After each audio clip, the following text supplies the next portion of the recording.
І на другі дзень, калі яны выйшлі з Віфаніі, ён захацеў есці. І, убачыўшы здалёк смакоўніцу, пакрытую лісцем, падышоў, ці не знойдзе чаго на ёй. І, прыйшоўшы да яе, нічога не знайшоў, акрамя лісця, бо не пара была на смоквы.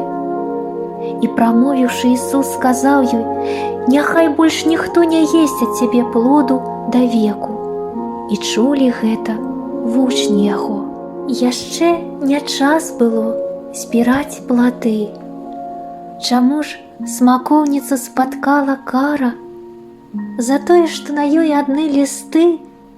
Ці так, ці не, мы прачытаем зараз Евангелие. Христос навучыць нас, Ён прытчу гэту патлумачыць дзецям. Для добрых спраў мы маем пэўны час, пакуль вандруем па зямлі, па свеце. І напасля не трэба адкладаць таго, што вельмі важна і каштоўна.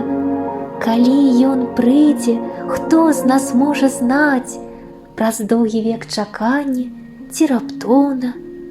Няхай жа вера Божая заўжды у чыстых і адкрытых душах зяе своечасова, каб яе плады сабраў Христос. Вось ісціна святая. Усё магчыма Богу, і таму Ён дапаможа кожнаму дзіцяці адчыніць дзверы ў райскі сад таму, хто плод прынёс духоўнае багацце. А што ж складае духоўнае багацце? Якія самыя каштоўныя плады мы можам прынесці Богу? Плод жа духа – любоў, радасць, супакой, доўгацярплівасць, ласкавасць, дабрыня, вера.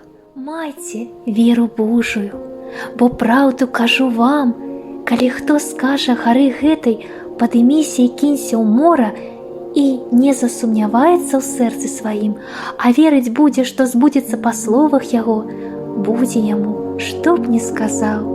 Таму кажу вам, усё, чаго ў малітве не папросіце, верце, што атрымаеце, і будзе вам.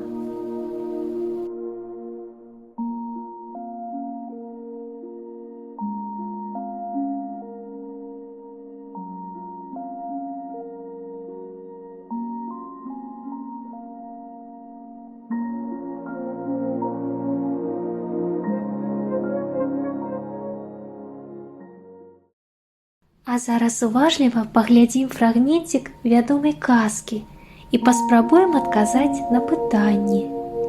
Які добры плод ад усяго свайго сэрца прынесла Маша, калі сустрэлася з яблынькай? Машенька, голубка, дапамажы мне, пастрасай з маіх галін спелыя яблыкі. Ой, няма калі мне яблынька, браточка вызваляць трэба. Пэўна, пашкадаваць цябе давядзецца.